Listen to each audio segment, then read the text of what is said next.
Well, first off, I want to welcome everybody to this event. Thank you for tuning in. This is the second in our webinar series, and we'll be focusing on the Kansas-Mexico office.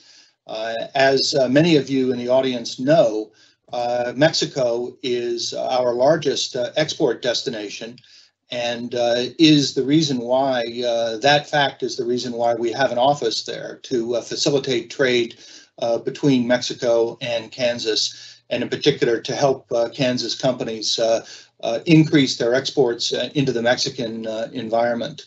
And really more broadly into Latin America as well, as one understands what role Mexico can play within the broader area.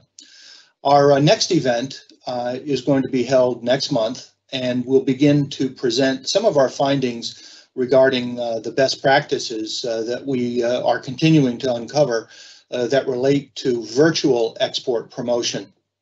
Some of the ways in which all of us continue to use these platforms to be able to promote our goods and services overseas, as well as to hook up with potential partners and potential customers in our sales efforts.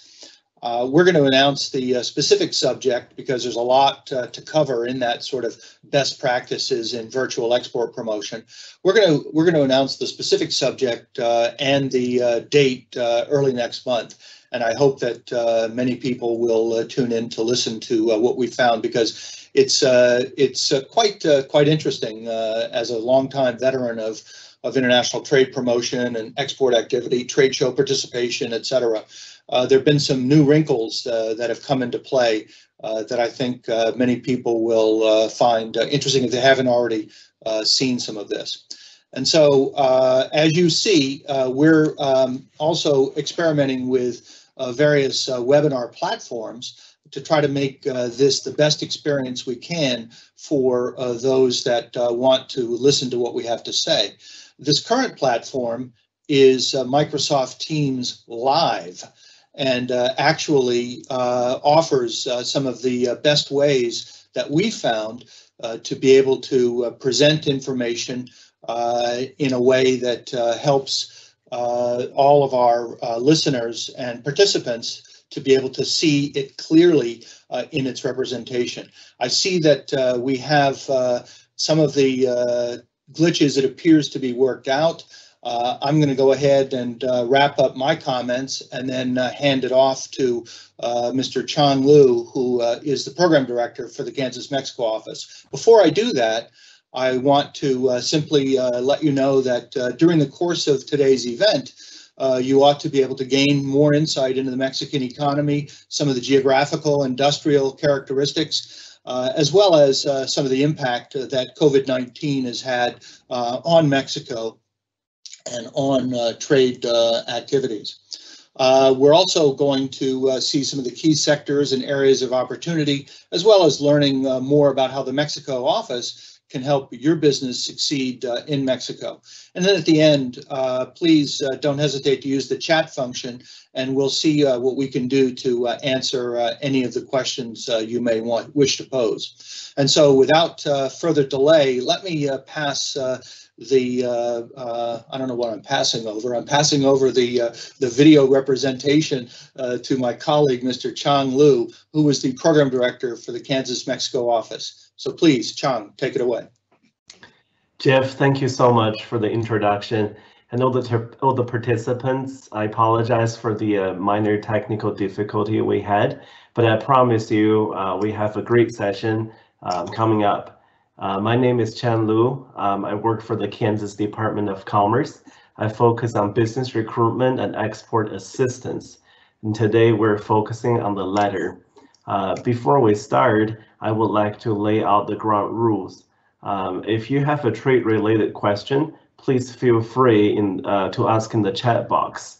And I urge you to ask as many questions as possible.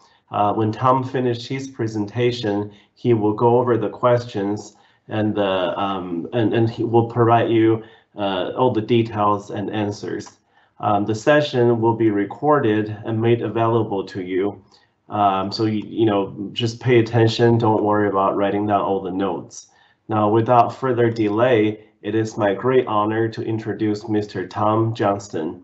Mr. Johnston is the managing partner of Business Development Partners, the firm we have contracted to represent Kansas in Mexico. The Mexico office primarily focuses on market research and trade consulting services. Since 2001, the Mexico office has completed about 200 projects for 185 Kansas companies and successfully executed 6 trade missions led by the governor or the lieutenant governor. Tom has worked in trade, research, and export promotion in Mexico and elsewhere in Latin America for over 30 years. He received his undergraduate degree in Latin American Studies from the State University of New York and his master's degree in public policy from the University of California at Berkeley. Now, ladies and gentlemen, please welcome Mr. Tom Johnston. Thank you, Lou, for that nice introduction, and thanks to Jeff and to Lou for inviting me to participate in the webinar today. And of course, a big thank you to the folks who are joining us this morning. Before I begin the substance of my comments, I wanted to just mention briefly again the main points that I hope to address over the next few minutes, so you have an idea about what types of information we're going to be talking about this morning. The first thing that we're going to talk about is the Kansas-Mexico office. We've heard a little bit about it already, but I'm going to say a couple more things about what it is that we do here. By the way, I'm coming to you live this morning from our office in central Mexico City. So if you hear somebody yelling tamales, tamales, or something like that, it's real, it's coming through my window, but hopefully that will be the most noise that we may hear. After the brief discussion of the Kansas-Mexico office, I'd like to talk in general terms about Mexico, some information on the economy and demographics, and what the business environment here and some of the major industries in Mexico. And after that, I would like to touch on the topic of the year, which is, of course, the COVID-19 pandemic, the impact that it has had on Mexico this year in terms of public health, and also the business environment and what the outlook may be for that going forward. And then I hope to conclude with some suggestions of industries or markets that may potentially represent areas of opportunity in the sense that they have performed reasonably well this year at a time when most other areas of the economy have suffered greatly. So without further ado, I guess we're already at the first slide. So here we go. I noticed in my occasional visits to Kansas that, and also speaking with Kansas companies in trade events, that a lot of folks in Kansas, particularly in the business community, are not aware that Kansas has an office in Mexico. As Lou mentioned, we've been partnered with the state of Kansas for nearly 20 years. And what we do is we help Kansas companies to do business here in Mexico. Most of the companies that we work with are small and medium-sized companies, all of which are fantastic at what they do. They make great products and they know everything about their industry, but oftentimes for a company that is new to exporting or new to our market or considering expanding outside, the part that they don't know with respect to Mexico is how does Mexico work? Does it have a market for their products, and who do you do business with there? And these are some of the main areas in which our office, the Kansas Department of Commerce office here in Mexico, helps small and medium-sized Kansas companies. Some examples are up on the screen if you can see that. Probably the most commonly requested service that we perform is the business partner search. So this would be, for example, a company that wants to export to Mexico, is ready to export there, but needs a partner to import the products and then send them through the channels to market to the end user. That would be an importer and or distributor. And so we go out using information provided to us by the company, and we look for candidates that best fit the profile that our client company in Kansas is looking to find. and then we present them, hopefully multiple candidates, and we get them talking and see if they can come to an agreement to work together. And we've done this many times with many successful outcomes, and that's a great source of satisfaction for us over the years to help build these relationships to help our Kansas companies start doing business in Mexico. The companies from Kansas don't necessarily need to be new to the market. They could be a company that's already doing business in Kansas and either wants to expand the volume of business it's doing or wants to do something specific that they need to do in our market. And so, of course, we are open to all different types of areas of support, and that is really driven by the needs of each company. Another type of service that we do, it says up at the top, customized market research. It's a fairly common one. A company says, you know, I make a very specialized type of industrial equipment, but I don't know if Mexico has this industry that uses this. Do you think there's a market for that? And so we'll go out and do the research and prepare a written report describing to the company the scale of the type of target market, the types of industries that might use it, and how products of this type are customarily brought to market here in Mexico. So that gives you sort of some knowledge to go on based, you know, on our research here. And of course, after many years, my three colleagues and I here in the office have quite a feel for the types of industries that are potential targets for our Kansas companies. And so that will give you some information to go on to either make a decision to pursue new objectives in Mexico or to decide how to go about it. There are a couple other services just given as examples up there. Regulatory research. Sometimes a company will just want to have an idea, what types of regulatory requirements will I need to comply with in order to introduce my product in, and we can do that research for you. And one that is very common and also is related to the trade missions, which we have done in the past, is to arrange a schedule of meetings if a company comes to the market in order to make or initiate new relationships and meet potential customers or potential business partners. And we would set up a schedule of meetings either here in Mexico City or in Monterrey or Guadalajara, whatever your target may be. And we would arrange transportation and interpreters if those were needed. However, as it says down at the bottom, 2020 has changed a lot of things for practically everybody. And one of those things is that right now, nobody in general, at least in our work, is traveling to Mexico to do business. And so we are arranging those meeting schedules using virtual meetings such as Teams or Zoom or Skype or something like that. And so that's a general overview of the types of services that we can provide. May we have the next slide, please? Okay, most folks know where Mexico is. Many folks have probably already been to Mexico, but we do include this just in case, and to point out a couple of things. The first, most important thing is the border between the United States of America and Mexico. You can see there between the blue and the yellow. That's a nearly 2,000-mile long border, about which we have heard much over the past 3 and 4 years.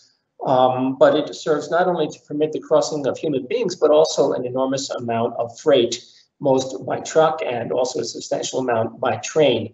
And if you look in the center of the country, you can see something of a triangle sort of represented by the cities of Monterrey, Guadalajara, and Mexico City. Those are the three most industrialized and most populous cities in Mexico and their surrounding areas with an enormous amount of industry around them, somewhat distributed by type of industry, or there are certain types of concentrations of industries.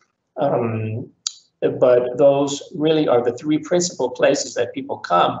However, some types of products are more relevant to certain niche markets in other parts of the country, such as mining in the north or tourism in the southeast. And so you can see in the lower right where it says Merida or Caribbean Sea, that areas where Cancun is, you have hotels and food service and things like that.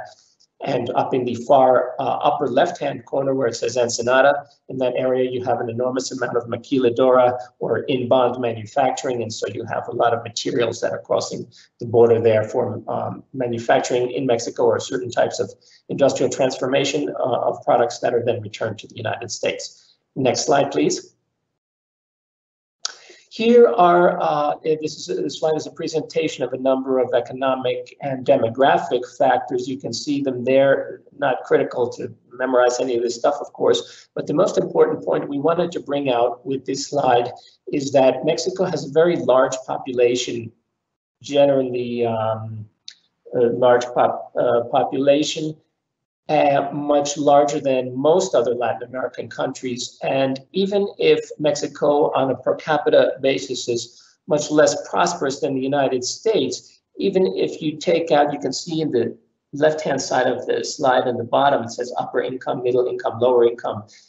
If you say, okay, maybe even 50% of the population is in a lower sector of discretionary income or economic level, and they are probably not buying a ton of things at the mall, but you have the upper half of the population that, due to the large size of the population, even half of Mexico's population is equivalent to most of the larger European countries. And so that still represents a fairly significant market for consumer goods and food products and things like this. And also in a moment when we talk more about industries, it serves or supports a number of very advanced industries that also require products that are brought in from abroad.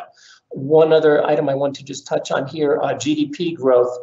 2019, last year, was the first year of our current government, which did not do particularly well in terms of economic growth. We were around 0, but prior to that, in the previous few years, we were in the range of 2 to 2.3% growth per year, which is not too bad. So we were doing fairly well until now. Of course, we'll see a little bit more about this year, which has not been good economically. Next slide, please. Okay, this sounds quite nasty. Mexico is a larger U.S. export market than China. We like to include this slide not because we have anything against our friends and colleagues in China, certainly not at all. The reason why I began to include this slide is because in discussing Mexico as a potential export market with folks in Kansas, I discovered that I believe due to the large amount of discussion in the media about the trade relationship with China and the importance of China as a trade powerhouse on a global scale, there tended to be a misconception that China was more important as an export market to the United States than Mexico, which you hear some things about, but not always so much about trade. And so I just wanted to put this in perspective. You can see here the United States' largest export destination for goods is Canada, followed by fairly closely by Mexico. And you see there's quite a drop-off before you get to China. And so you can see that in terms of where does the United States sell its exports, Mexico is more than twice as large in terms of the dollar value of exports from the United States. And so that comes as a surprise to some folks. I just wanted to include that there. Thank you. Next slide, please. Okay, Kansas top export market. Jeff mentioned this, and in recent years, we are proud to represent the largest market for goods of Kansas origin for export. You can see there #1 in 2019. In terms of dollar value in 2019 was $2.2 billion, so an important source of revenue for Kansas companies exporting. Total trade, that includes Mexican exports to Kansas, $2.7 billion. In terms of what types of products Kansas is exporting to Mexico, agricultural products are the most important. More than half of Kansas exports to Mexico are agricultural. Our office does not handle agricultural products per se. I would expect that the largest types of products exported are grains, corn and soybeans, maybe wheat and beef, but perhaps one of our colleagues from the Department of Commerce might know more about this. However, here we see a lot more projects related to industrial goods, industrial equipment and things like that. And you can see over $205 million worth of aircraft and parts shipped to Mexico in 2019. A little closer to home here in the Kansas-Mexico office, the types of projects we commonly work on, electric machinery and industrial machinery, 70 million to 66 million. So we're talking about 130 or so $1 million of exports, which is not an insignificant market in terms of manufacturing companies with which we have worked with many over the years in Kansas. Next slide, please. Key industries. I wanted to mention that Mexico has a highly developed industrial economy, meaning that there are industries of almost every kind you could think of, or the types of industries you would find in a developed country, you find throughout Mexico. One of the details about Mexico's industries is that many of the advanced industries, manufacturing industries, produce some of the most sophisticated level of products in world markets. However, they do not produce all the most sophisticated machinery and equipment and components that are used in the process to manufacture the finished goods. One example of this is automotive manufacturing. Mexico produces cars and buses and trucks. As a matter of fact, it's one of the world's largest manufacturers of vehicles. It's in the top 10, somewhere around 6 or 7. However, there are many types of highly advanced equipment, for example, robotics, which is very common, of course, in advanced vehicle manufacturing now. And even in areas such as grinding, metal grinding equipment and coatings, more sophisticated types of coatings and applicators for coatings. These things, many of them are required to be imported from abroad because they're not manufactured in Mexico, but Mexico's advanced industries do require them. And so that represents an opportunity for US companies and of course also European and Asian companies, which are very competitive in those fields. But those are areas in which some of our companies have participated. Mentioning one of Mexico's largest industries, oil, gas, electricity. Oil, Mexico is an oil exporting country, and a company, of course, nowadays, and produces gas. There are a lot of electricity generation plants of various kinds, all of which need some of this type of equipment that is not produced here, but rather needs to be brought in from abroad. So those very large industries represent markets for the types of products that we make. I mentioned renewables because in addition to various other types of renewables, we have fairly substantial solar and wind industries here. They all require, the wind requires turbines and these towers and things like that. And we work with a number of companies that make specialized components for these industries. Aerospace manufacturing as well. Highly advanced. Mexico does not produce finished aircraft, but everything but, all the components, cabins, engine equipment, things like this, avionics. And so we need some of the more sophisticated inputs that go into those industries. Tourism, one of Mexico's largest industries, and probably the nicest thing Mexico is known for abroad. Many folks have probably even visited Cancun or Baja or Puerto Vallarta or something like that. But these types of zones in the West Coast or in the Southeast are create real demand for types of products that go into hotels and food service industries, and of course, transportation and different types of things that go along with tourism. Food and beverage processing, also one of Mexico's largest industries. You have 130 million people. Everybody's getting hungry and thirsty every day. Mexico is well known for its beer, Corona beer. You see it all over the world, still produced here. And so those are industries that require a lot of equipment, a lot of specialized machinery, and all kinds of controls and refrigeration equipment and things like that. So those are important markets. Chemicals, Mexico produces all types of petrochemicals and fabrics, specialty fabrics and plastics and chemicals for industry. And so that's another important industry that we occasionally sell to. And IT services, we haven't done a ton in this area, but I did want to mention it because it has been growing quite a bit in recent years as an outsourcing destination for other, let's say, Asian or United States and Canada or countries in Asia that are outsourcing data warehousing and data processing, back office services, and software development, particularly in the Guadalajara area. And so that's an important industry as well. Next slide, please. Okay, this the USMCA, formerly known as NAFTA, everybody in trade has been hearing about it over the last 25 years, almost was eclipsed to some degree because so many other issues have been in the news in the past few months. But the USMCA, which is the updated free trade agreement between Mexico, the United States, and Canada, entered into effect just a couple of months ago in July. There are numerous webinars and workshops happening these days in the trade community to discuss the specifics of what's different in the new trade agreement. We're not going to go into all of that granular information right here, but I did want to mention a couple things about this. Number one, it provides a wonderful advantage to manufacturers in the United States that want to export to Mexico with respect to particularly countries such as India or China that do not have the same type of free trade agreement. So whereas those countries their goods are required to pay import duties to enter Mexico, the United States manufacturers do not.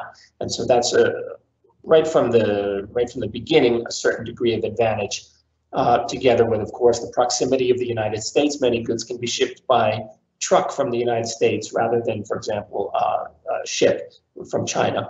And so there is a location advantage and an advantage in terms of import duties. The amount of goods that are traded between the United States and Mexico is truly astounding. Approximately 1.7 billion average dollars a day in total trade between the two countries. That's per day. I mean, that's an enormous amount under the USMCA. Enormous integration of supply chains. You may have heard this was a hot topic down to the final moments when the two sides or the three sides were negotiating whether they were all going to approve the agreement. But there's a tremendous amount of integration of supply chains in areas such as automotive manufacturing and aerospace manufacturing and other types of industries in which you have some parts of the finished good produced in one country, some produced in another, and they are sometimes transferred back and forth more than once in the process of producing the final good. And so that there was a lot of concern over whether those supply chains were going to continue with free trade and with facilitated border crossing and things like this. And so the entry into effect of the USMCA has preserved those duty-free supply chains. And I would also like to mention that Mexico does not just transform components and send them to the US, but it actually also buys an enormous amount of inputs for its own industries from the United States. We have worked over the years very much with meat producers and livestock raising operations. And those companies, most of them import grains used in the production of the feed for their livestock, but they import them from the Midwestern United States, the world's granary. And there was a lot of concern in Mexico, not about whether they were going to lose their US market, but whether they were going to lose their most competitive supply partner if the free trade agreement was not approved. And so those companies in areas such as Jalisco, where Guadalajara is, and in the central and northern parts of Mexico that have very large cattle operations, hog operations, chicken farms, they import an enormous amount of supplies for their operations from the Midwestern United States, and I'm sure on some occasions from Kansas as well. Mentioned duty-free classifications. The product classifications that were duty-free under NAFTA are preserved as duty-free under USMCA, very important. And also one minor, not minor detail, but detail that I won't go into great specifics on, is that for some key industries, including automotive, the new agreement increases the regional content requirement, meaning more components or a larger percentage of the overall components of the finished product must be produced within the USMCA region, which hopefully will contribute to building the markets for example, auto parts producers and things like this. Next slide, please. The current state of COVID-19, probably everybody has already heard more than they would ever want to know about COVID-19, but as long as we're on the topic of Mexico, I will say that there has been an enormous impact here in Mexico this year from the COVID-19 pandemic. In terms of public health right now, Mexico is approximately 10th worldwide in the total accumulated number of cases and 4th worldwide in deaths, which is, you can imagine, has had a significant impact on concern and also the amount of local resources channeled from elsewhere in the economy into,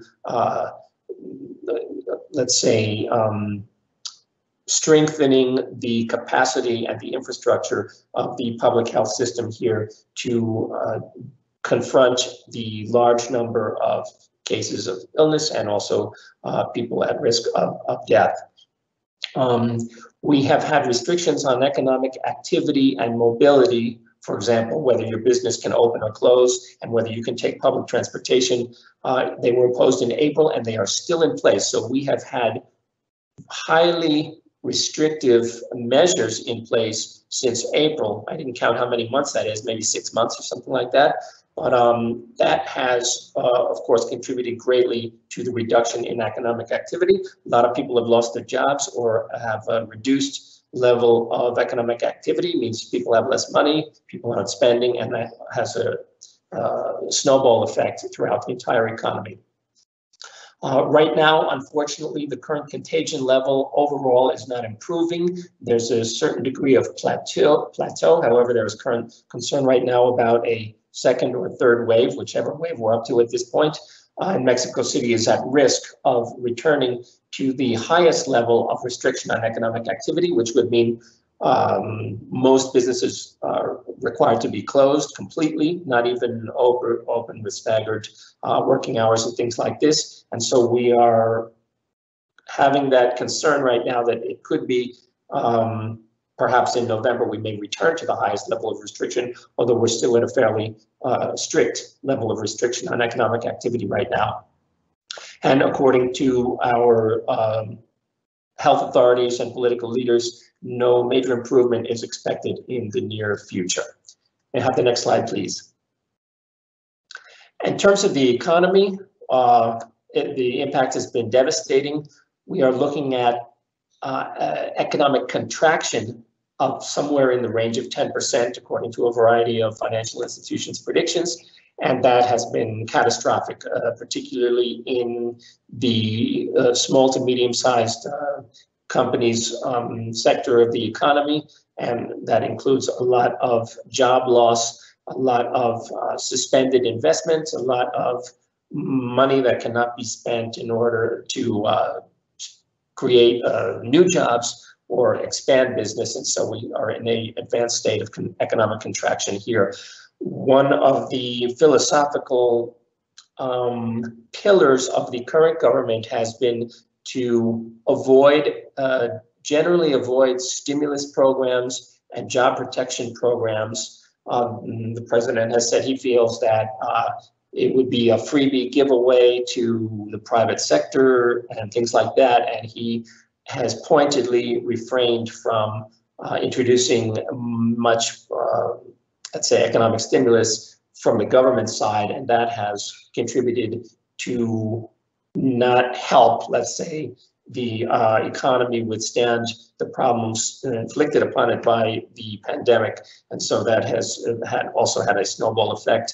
And most of the economic projections that we've been seeing suggest that the Mexican economy will not return to, let's say, 2019 or prior levels until 2024, 2025, or even up to 2027. So that's a rather somber outlook that we have economically right now. May I have the next slide, please? Okay. Speaking in terms of key industries,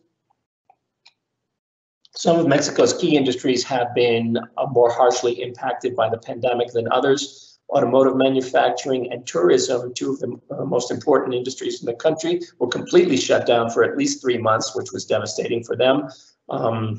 Automotive production and exports down 30% from the year before. Tourism, I don't even know what the number is, but they're probably operating maybe at 20% of what they were prior.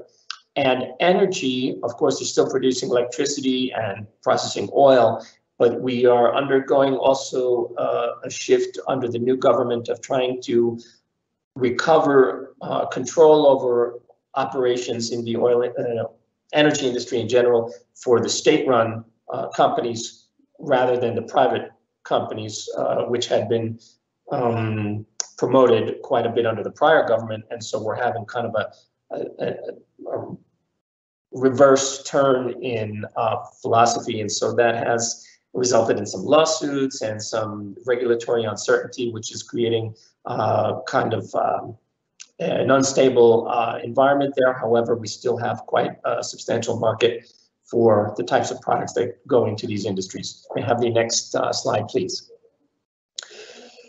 Areas of potential opportunity. We're always a little bit hesitant to say these are areas of opportunity because it makes it sound like it then will be easy to sell into them, and it's never easy. It's always a challenge. However, we did want to point out some of the areas of the economy that have been performing rather well, particularly under the circumstances and in the environment of a highly challenged economy this current year. Food, beverage, and agriculture have been doing quite well, probably even better than previous years, just because people want to continue to consume food for some reason. And even beer, we had a little bit of a beer shortage earlier this year, which caused a lot of consternation. That's looks like that's been overcome. And so all those areas of beverage, soft drinks, beer, dairy products, all the areas of agriculture, the production of the different types of basic agricultural goods and processed foods also performing very well. Cleaning, disinfecting, and health products, understandably, there's been a big boom in that. People want to keep everything even more clean than hopefully or presumably they were doing before, but not only in things like spray disinfectants and things to mop your floor and things like that, but health products in general, including wellness. There's been a big boom in that because people are nervous, they're suffering from anxiety, they can't go outside. And so all types of different things that are classified in general as wellness products, could be anything from aromatherapy to massagers and things like that. And that's had quite a boom this year. Infrastructure, sort of a highly specific one. One of the current president's biggest personal interests is in producing or creating some gigantic infrastructure projects. It's reminiscent, many have commented, to the Egyptian pharaohs that built these giant pyramids. And he has 2 or 3 of these, at least, maybe 4 or 5, going right now. So one is a major airport for the capital city. The current president canceled the previous president's airport project that was half built. They left that there and they started building a new one. So that's underway, which is requiring all kinds of different types of not only specialized products, but also specialized advisory services and things like this. A very large passenger rail line in the southeast of the country, which doesn't sound maybe like much, but for Mexico, it's important because Mexico doesn't have intercity passenger rail. We don't have anything like Amtrak or anything like that. And so this would be really the first major intercity passenger rail line in the country, and that's under development right now. And also a major new oil refinery, which is going to be built as a greenfield project, from the ground up, to begin refining gasoline, but also 4 or 5 other gasoline refineries that had been left in poor states of maintenance under previous governments are going to be now refurbished. And so that's demanding all kinds of equipment as well. E-commerce, as in most other parts of the world, has experienced a boom for anybody interested in that type of thing. And I mentioned before, regional content requirement under the USMCA hopefully will be providing an impulse of sorts for steel and automotive industries. And hopefully some of the foreign investment rules under the USMCA will help buffer some of the current government's moves to block private investment in the energy industry. Next slide, please. And there it is, the Obi-Wan Kenobi of the Kansas-Mexico office. We are very pleased and happy to have the leadership of our colleague Chang Liu. I would also like to invite anybody who is still with us to please submit any questions you may have and be happy to try and answer them. And with that, I'll turn it back over to Lou. Thank you, Tom. Thank you for all the insights and very helpful information. All the attendees, please feel free to submit your questions online. On your screen on the upper right corner, you will have a live event Q&A option. You can click on it and you can type your questions there. While we wait for questions to flow in, there are two things I want to mention. Number one, the service our Mexico office provide is mostly free if your company qualifies. Now, what does that mean? What qualifies you for free service? Number one, you have to be a Kansas company. Number two, your product or services has to be made in Kansas or value added in Kansas. So that's typically the two biggest things we look for. So if you meet those requirements, then yes, the service will be free for you because your tax dollar paid for it. And that's the two things I would like to mention. Now, Tom, I just have so many questions for you. While we wait for others to ask their questions, I want to know, based on your experience, Mexico is definitely a very big country, as we can see on the map. Should companies use different distributors in different regions, or should they go with one distributor that handles the entire country? That's a great question, and one that we have worked on with a number of our Kansas companies. And the answer is, it depends on the case and the type of product, because there are some types of products for which the market is let's say the nationwide market, such as it may be, it can be handled by a large distributor located in the regional industrial base that makes most sense, such as Mexico City or Guadalajara or Monterrey. And so it's quite common that you have a type of product that one master distributor you can work with. And a lot of companies prefer to work with only one partner rather than having different relationships with various distributors. And so that could work if the distributor in the regional center has the resources and the means to handle the nationwide level of demand for the product. However, there are some local or regional, more niche markets that sometimes would require having a different distributor in different parts of the country. If you have a type of product that goes into the maquiladora plants in the far northwest, it certainly would be something to consider to have a local distributor there, and you may want to have another one either in the central part of the country or in Monterrey, because those also are important industrial regions. If you have something that goes into food service or hotels, it's very common for a company to have one distributor in the Cancun and Playa del Carmen area in the far southeast and have another in the Baja or Puerto Vallarta area to serve those markets, because they're very locally specific. So really, it depends on the type of product and the objectives, and that is something we'd be happy to work with a company to develop the best strategy for. Thank you, Tom. That's very helpful. Now we have one question coming in. How do we reach Mr. Tom Johnston in Mexico, or do we first discuss a potential visit with Mr. Liu? So I can answer that one. To avoid confusions and streamline our communication, we ask all the communication to be routed through our office in Kansas. So yes, you have to deal with me first before you can get to our fantastic Tom. My contact information is listed there. I would say with COVID, probably cell phone and email will be the best way to reach me. So please feel free to contact me. And based on your needs, we more than likely will have a conference call or a video chat with our Mexico office so we can come up with a game plan. Now the second question we have is, we have a gentleman who wanted to contacting with me and set up a time. Yes, please do. That's why we're here. We're here to help Kansas exporters to be successful in Mexico. If you haven't exported, we can help you to get it started. If you did and want to expand into additional markets, maybe look at some of your existing relationships. We're looking for additional distributors. We'll be happy to do all of those. So please email me or call me, and we'll get the discussion going. And for other folks, I received an email. I understand some of you may have problems on submitting questions online using the video conference platform, and I apologize for the difficulty. But if you have questions, just email me. We may not be able to get the answer to you today, but we'll get back to you with our response. So please feel free to email me. Now, when we wait for other questions, Tom, you mentioned in one of your slides, e-commerce.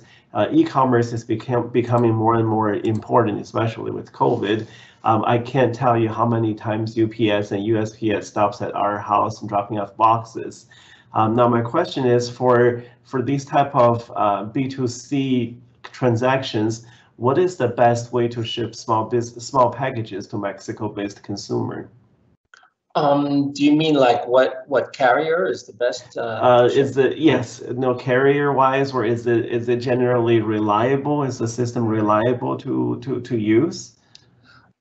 We have found it. I don't have a lot of feedback from our clients about that, because I think most of them are using freight forwarders to ship. But for B2C, I believe that this has been a very hot topic, probably the hottest in the logistics world over the past year.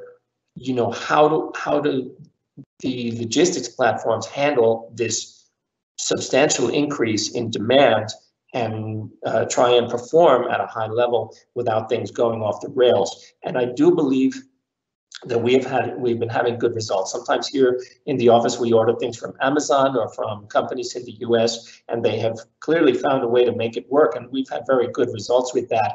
What I believe Amazon is using is either sending via FedEx or some other equivalent, or and for last mile deliveries, they partner with local delivery services that nobody would know the name of, but they're very localized delivery services. And so a guy either, sometimes guys even ride up on a bicycle, and deliver it. So there's a lot of, let's say, splintering off of that last mile portion of the deliveries. But using courier services such as DHL and FedEx has provided quite good results as far as I'm aware, and have heard some commentaries. And they are getting a lot better now at managing the customs crossings than maybe a few years ago. And also, I believe they adjust the final cost of the shipment based on whether there were more or less customs fees and things like that. But I do think that if you're going to send something that ordinarily would be sent by courier, we're having quite good results with that these days. Okay, thank you, Tom. Next question came to me through email.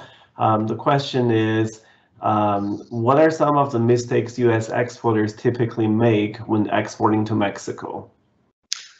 Okay,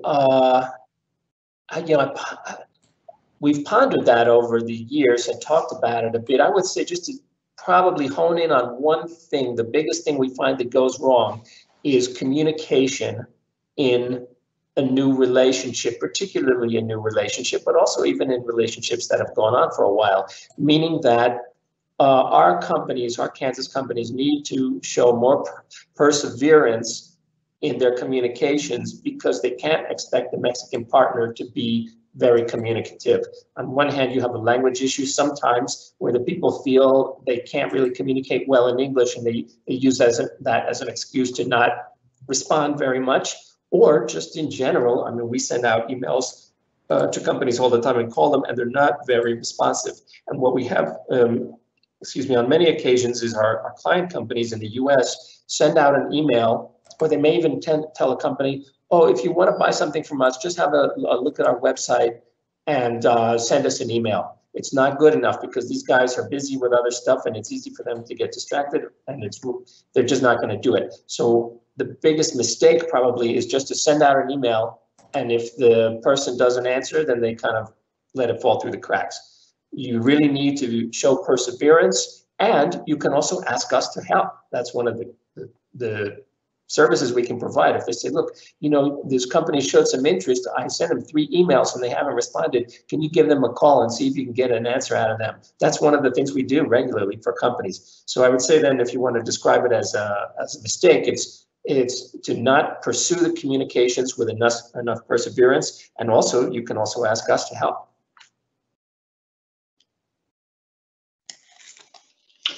Okay, well, believe it or not, Tom, this is Jeff again, and I just got a message from Mr. Liu that he's having a little computer difficulty.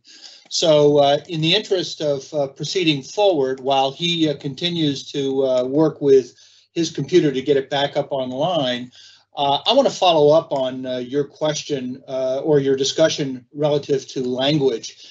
I've been dealing with international trade for many years, and have myself also been engaged in business all around the world.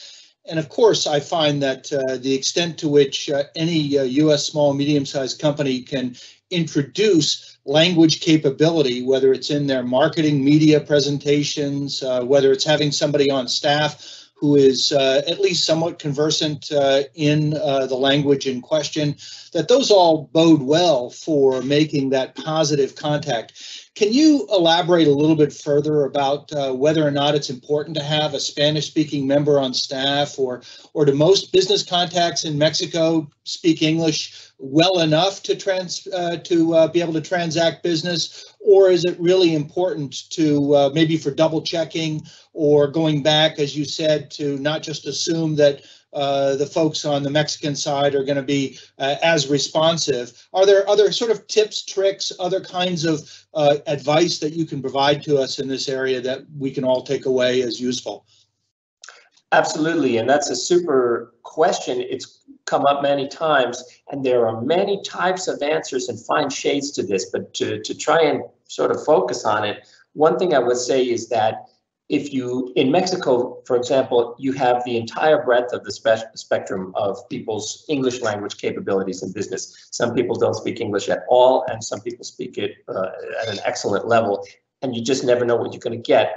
That said, in the types of industrial markets that we commonly work in, it's less common for people to speak English well than it would be, for example, in the software or data services or tourism industries.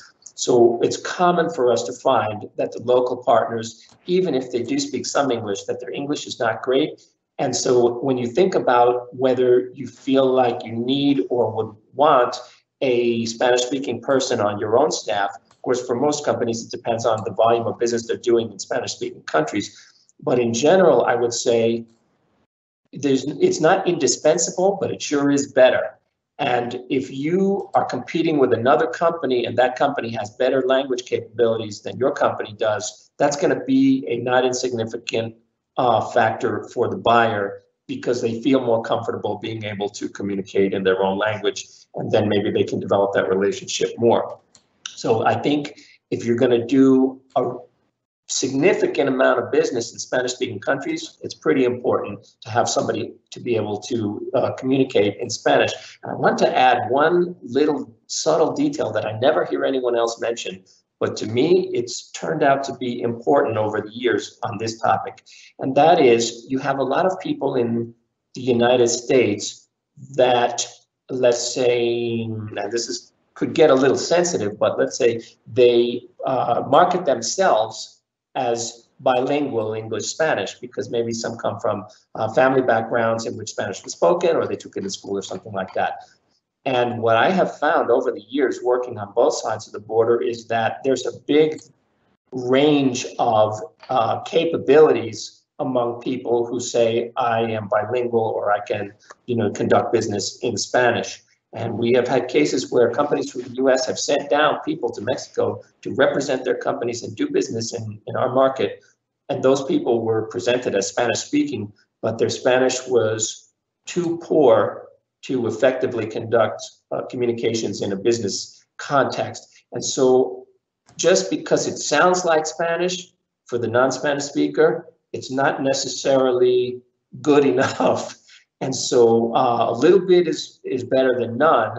But if you want to move further toward, really presenting your company as a sophisticated international player that has a staff member that can conduct negotiations or participate in meetings, I don't know what the solution to that is, but maybe you could get somebody to sort of suss that out for you to find out how your company is going to be presented, because we've had some super disconnects in that regard.